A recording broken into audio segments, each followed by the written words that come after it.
So what are the common indoor pollutants that you usually see in the home? So these are many. It can come from your detergent, from your cleaning agents.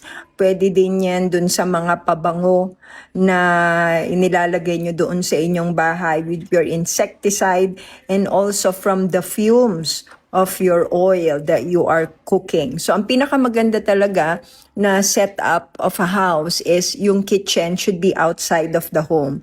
Lalo na kung hindi maganda yung ventilation ng bahay, because it can literally choke you.